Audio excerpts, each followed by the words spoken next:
So the question I got for Celine this morning is, what does it mean to be a part of the Crash, knowing that rhinos need others to run at full potential, full purpose? As believers in Christ, we know life is hard.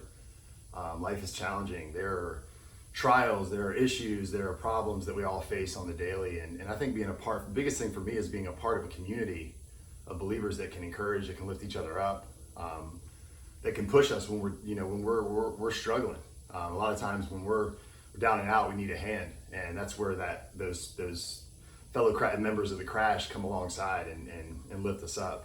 But more importantly, just being inspired to continue to move forward with passion and faith and blind faith, because as believers in Christ, we're called to walk in blind faith. I mean, Jesus said, those who believe without seeing, are going to be blessed. And so for us as rhinos that are running blind, I mean, we need each other in order to run at full speed, at top speed in this life. So Crash community, check this out. Those of you who don't know me, I need to share something with you. I am an OCD clean freak.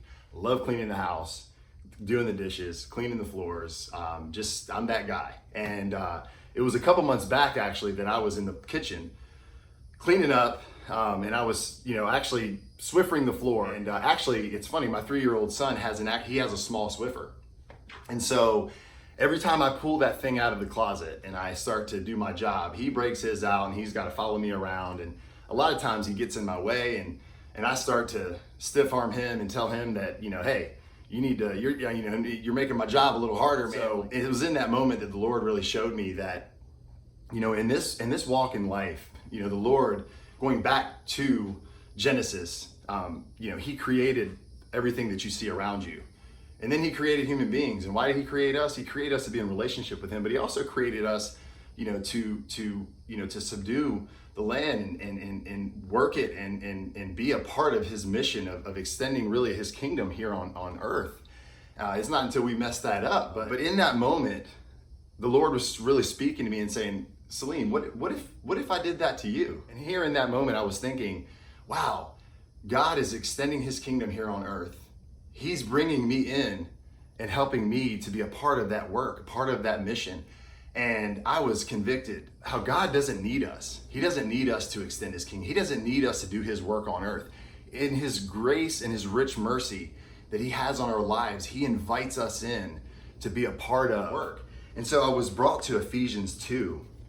And in Ephesians 2:10, it says here, for we are God's masterpiece, and he has created us anew in Christ Jesus, so we can do the good things he planned for us long ago. And I actually took it a step further, and I looked up this word, masterpiece, or workmanship, it may say in some of your, in other translations. But the word masterpiece in Greek means poema, which means beautiful poem, which also stands for a work of art. Crash, I want to share with you, you guys are you're God's workmanship, you're God's masterpiece, you're a work of art, you're a beautiful poem, and that's how he views you. That means he wants to bring you in and invite you in, unlike I did with my son Christian. He wants to invite us in to be a part of his work, his mission, and that's extending his kingdom and showing love to the community around you. And that's just being different from what the world looks like. So I want to encourage and challenge you. I want to encourage you to understand that you're part of his team. And then the challenge is we got to get to work. We got a lot to do.